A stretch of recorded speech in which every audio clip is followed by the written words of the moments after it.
Welcome to Pathways, a career podcast from the Idaho State University Career Center. I'm your host, Mark Beaver.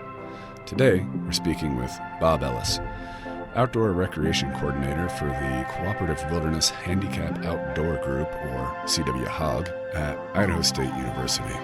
Bob, in his early years, did not have the most direct path to this career, but he's always had the ability or the knack to look for the signs and to trust them when he sees them. Please settle in and listen to our conversation with Bob Ellis. Hi, Bob. How are you doing? I'm doing well. Thanks for having me. Yeah, no doubt. Thanks for coming in. So, Bob, you're another one of these people on campus that from day one, I think, well, this person's got to have one of the coolest jobs on campus.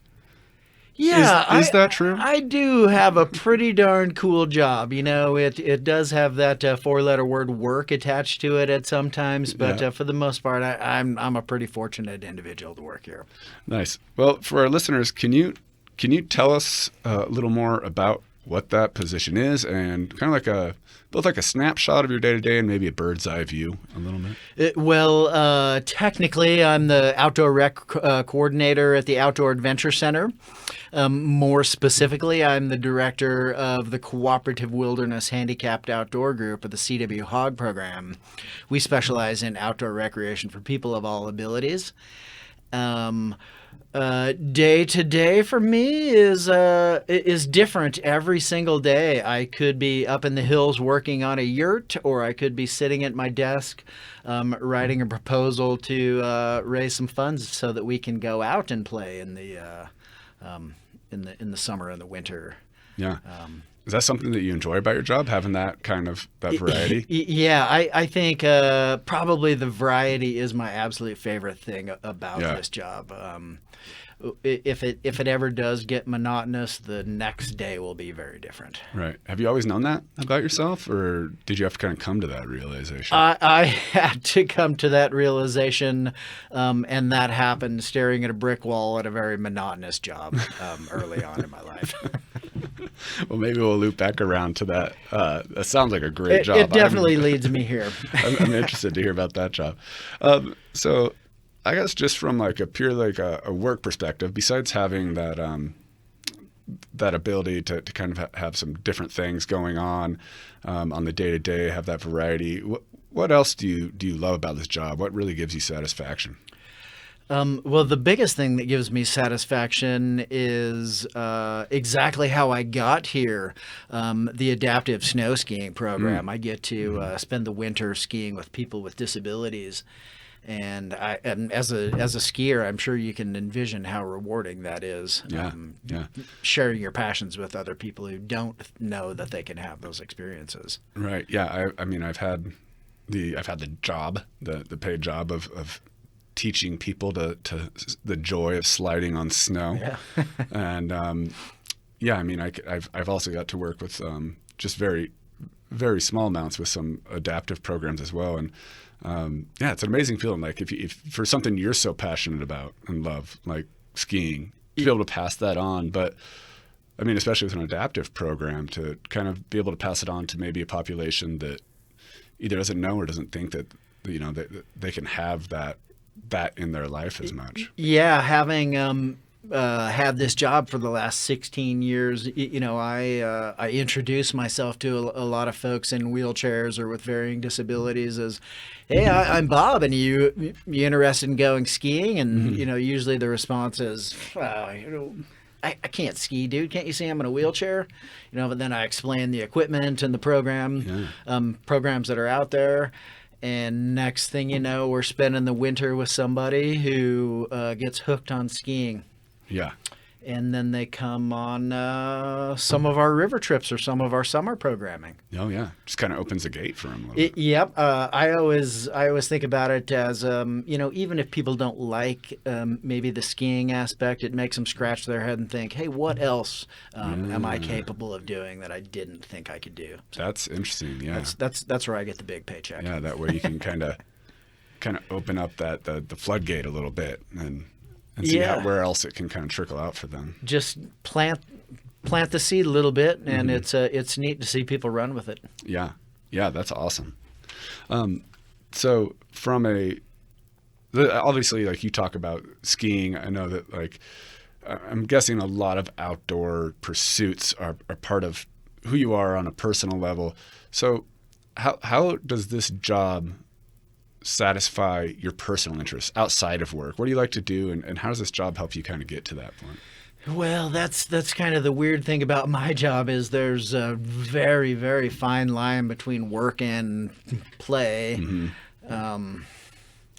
I don't know. My job helped me get better at playing, and getting better at playing helped me be better at my job, I think.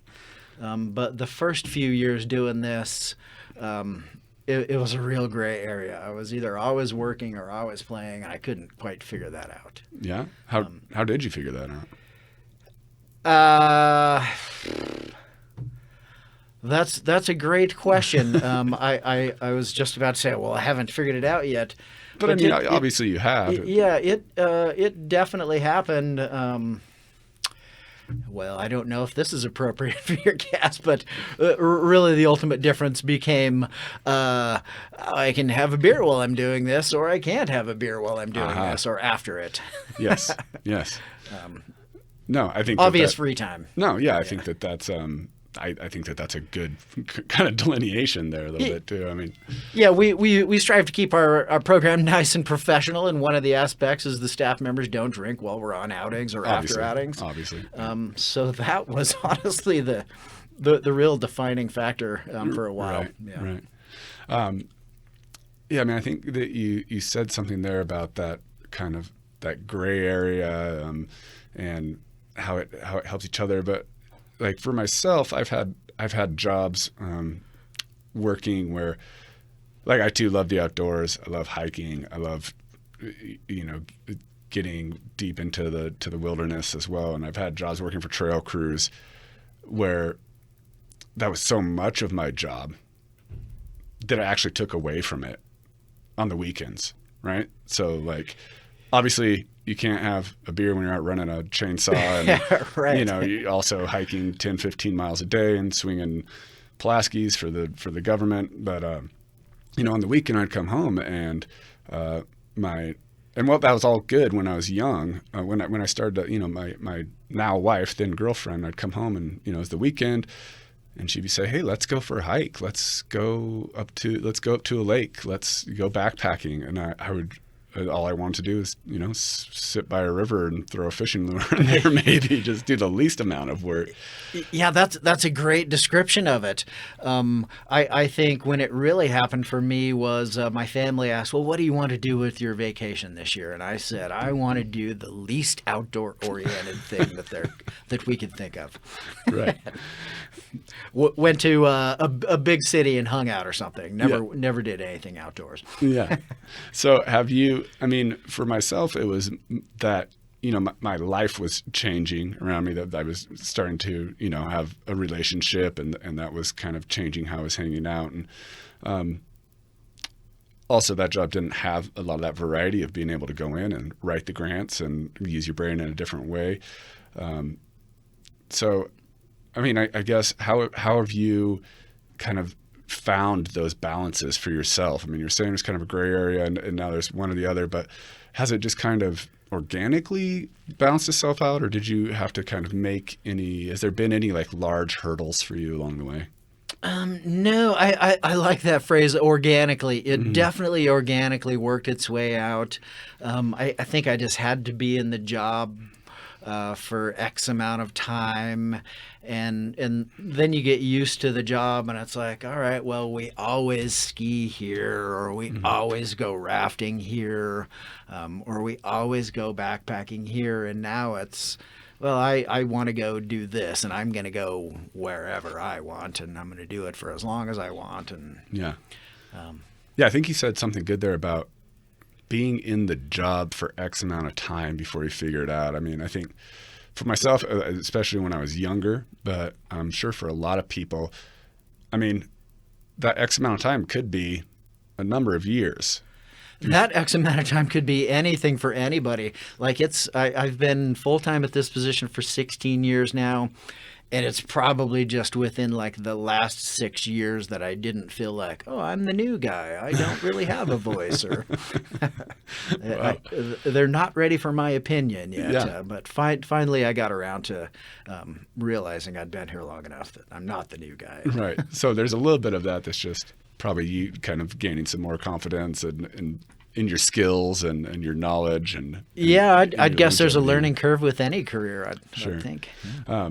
But yeah, I mean, I think it's important for, for individuals to understand that learning curve. I mean, you might have that imposter syndrome, or you might have kind of that, like, I don't actually know what, like, you might not feel like you know exactly what you're doing, or you might not feel like this is going the direction you go, but you want to go.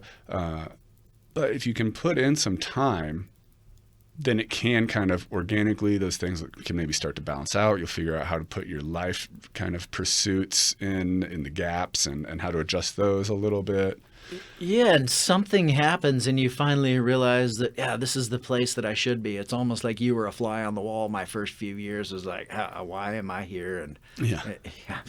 There's got to be other people that could do this better than I can. Sure, certainly. I mean, I think that's probably that's got to be one of the most common phenomenons amongst people entering careers, is that imposter syndrome, right? Like, yeah, and you work so hard and put so much time and effort into getting the job that you want, and now what? Right. I'm here. Right. Yeah. Now that I'm here, what do I do? I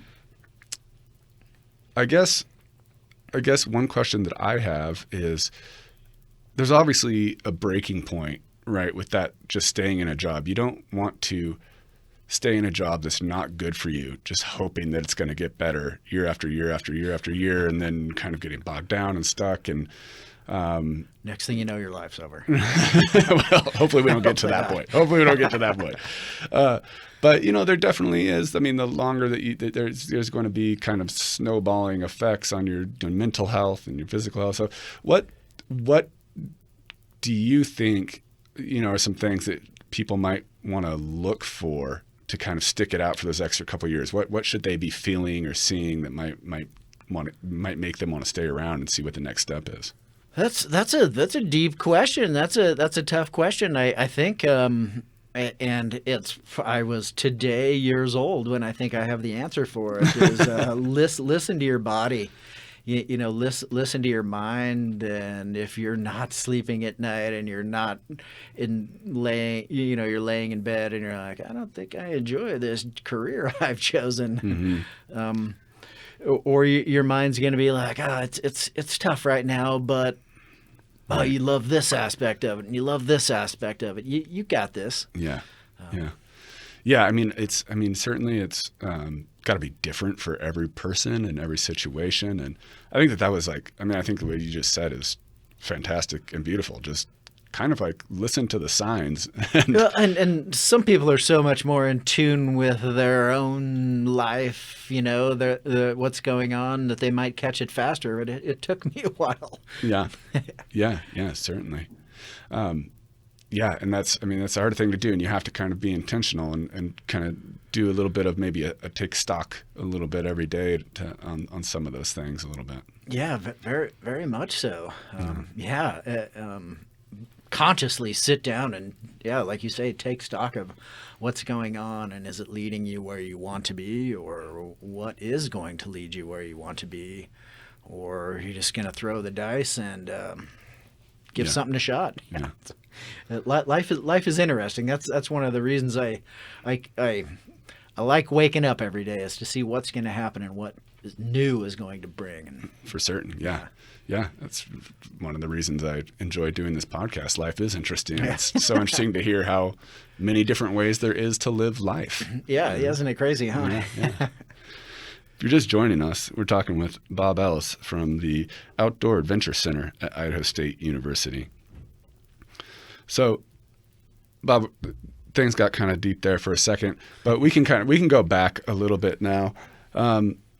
So, I mean, obviously, we've just talked about how much you enjoy kind of getting outdoors and outdoor pursuits and things like that. And I'm just curious, always been a major part of your life? And I guess I'm just going to go all the way back and kind of start with the question I ask everybody and see if it connects. But when you were a kid, what did you want to be when you grew up? Well, for the longest time, even into my early 20s, I was going to be a rock star. I was going to live in Los Angeles, and I was going to be the next guitar player for Metallica. All right. Yeah. I think that was basically one of my dreams too. And I don't know if I would call it a dream as much as a daydream. But yeah, it was a good thing I didn't quit my day job. Yeah. So how long did that last? I played in some rock bands locally here for maybe 5-6 years, and it actually turned out to be a horrible experience. I lost a lot of friends over it. I played in a band with 4 other people, and it was like being married to 4 different people. Did those people start as your friends? Those people started out very much as my friends, even before any of us were playing music. Yeah. And they sort of made it a job. Mm-hmm. And I left that job, so to speak, because I wanted to go mountain biking in the cool trails around here and be away from people. Yeah. Yeah. It's I think that those kind of daydream jobs, at least what I found with myself, I've talked about this before, that, when I was young, it wasn't necessarily that I ever had a job that I wanted to do. I was kind of like a in the moment daydreamer. Whatever I was looking at that I thought looked cool, that's kind of what I wanted to do. Whether it was a professional skier on a ski movie, or if I was listening to a CD and looking through the booklet, I'm like, well, this looks cool, and I just kind of daydreamed it. Right. Even comedian on TV, whatever I thought was interesting to me, I just kind of envisioned myself doing that without ever really thinking about it as a career path. And then when you get older and reflect on some of those things, you start thinking about the things like you just said. Like, well, actually, I really like mountain biking and I like skiing. And if I were in LA as a rock star, I don't think I'd really be able to do those things like I want to. I'd be so unhappy. Yeah, no, for certain. Yeah, for certain. So after that, what was that progression like, and what did you do after that? So as you kind of started to maybe skip out on band practice to go mountain bike or whatever it was, what was like the next progression? What other things were you trying to do to find your way? Well, that was a great description of exactly what happened. I am not going to band practice today. I'm going to ride my mountain bike. I started mountain biking and realized that the trails here in where we live in Southeast Idaho are amazing. And then I'd always been a skier.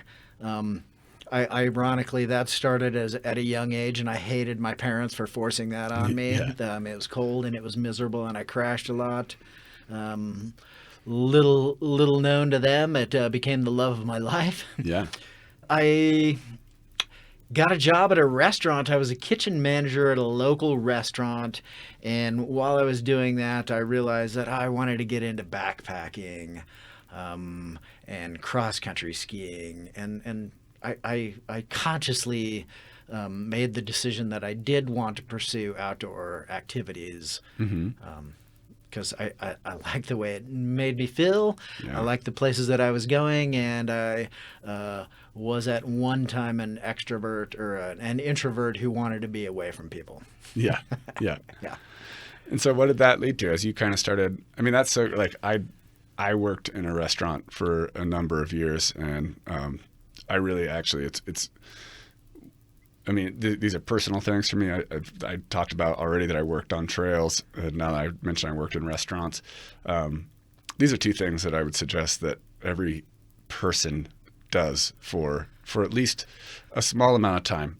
Working in the outdoors just to kind of gain that appreciation for how incredible the natural world is around us is going to, like you were just saying, start opening up some of these, open up that dam of like, wow, now I want to get out there in other ways. Yeah, like it's kind of about finding out who you are. Right. It's so fulfilling to kind of like be out there and like all of a sudden just realize like, this is amazing. And you find, like you just said, you find out about yourself, like, wow, I find this amazing. I'm moved by this. This calms me. This centers me. This gives me a little bit of meaning, something to look forward to. Which is exactly the opposite of what working in a restaurant does for you. But I agree. I think everyone should have to do time in a restaurant. Yes. It builds a lot of character. Yeah, it builds a lot of character. You learn, I think you learn a lot. You work with like a very kind of interesting and diverse population in every restaurant I've worked in. Very much so. Yeah. I'd say much more so than any other job that I've worked in. You find more diversity in restaurants. But it also gives you that, we all go to restaurants. It's good to see it from the other side. Absolutely. Right.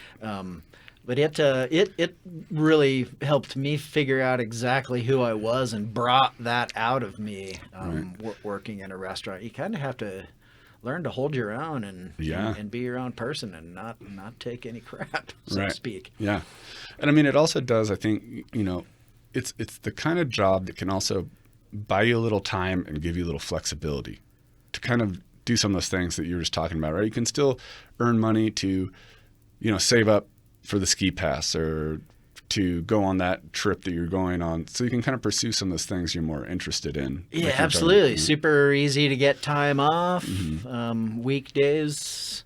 Right. Yeah, save up your tips and go on the trip of your dream trip of a lifetime. Right. Or even if you work in the evening, you got all day to go play. Yep. In the daylight. That's exactly what I did. Yeah. Yeah. So how did that kind of snowball into you starting to work with like adaptive sports and eventually coming to your position here? I had a great job at a local restaurant here. I was the kitchen manager. I had, there was a retirement fund and insurance. Oh, wow. That's good. That's a good restaurant. Paid really well.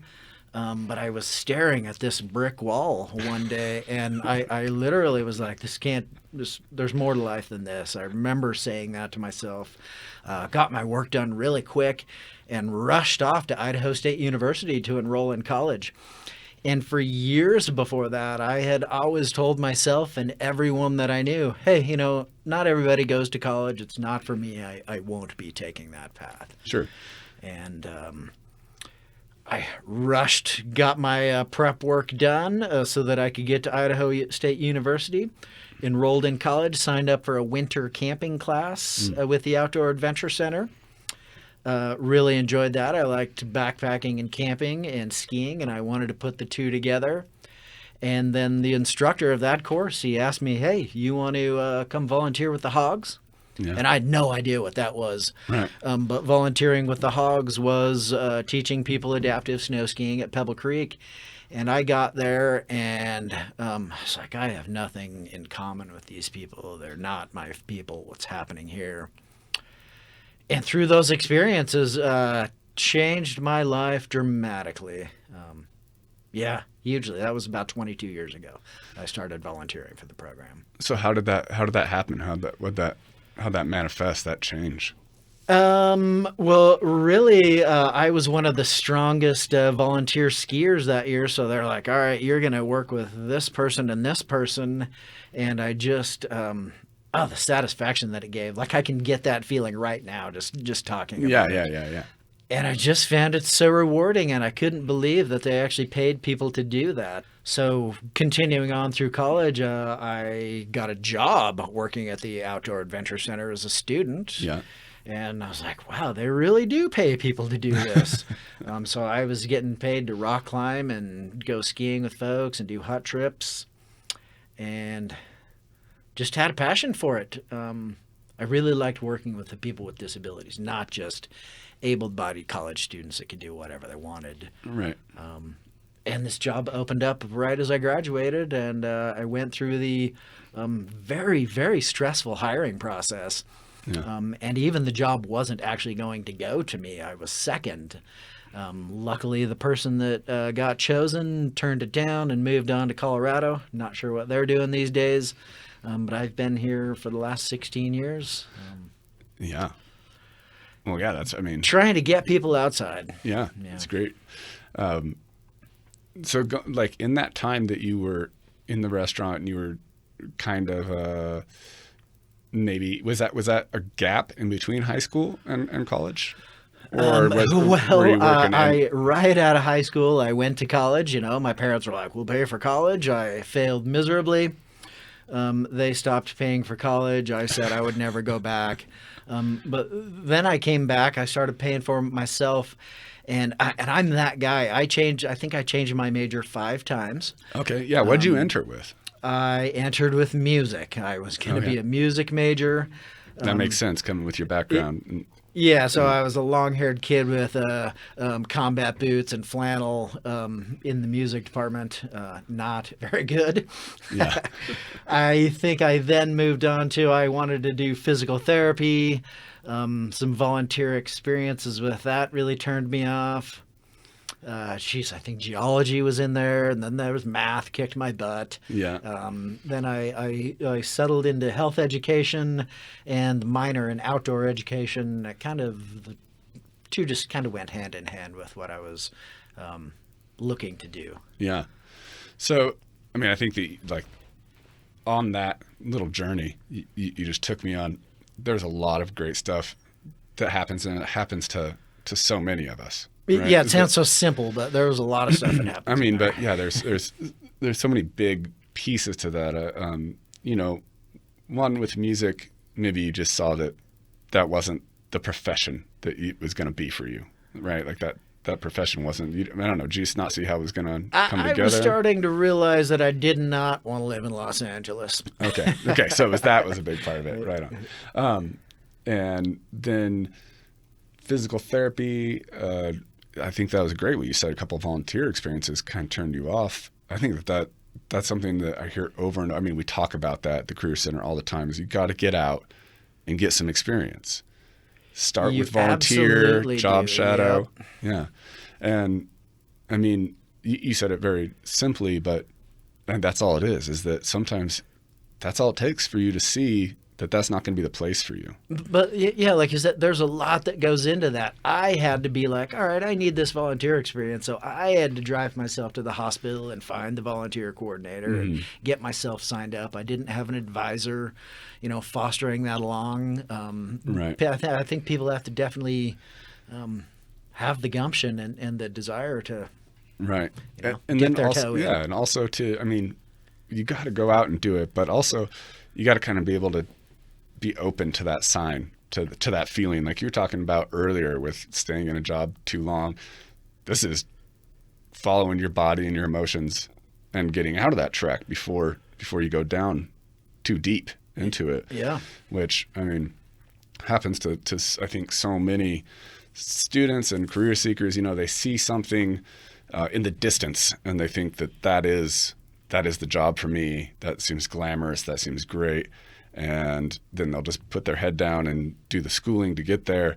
And then the actual application of it is not exactly what they thought it was. Yeah, I'm sure you run into people all the time. I know a ton of people who went to college for 4 or 5, 6 years, got the degree, absolutely ended up hating what they were doing and never touched it again. Right.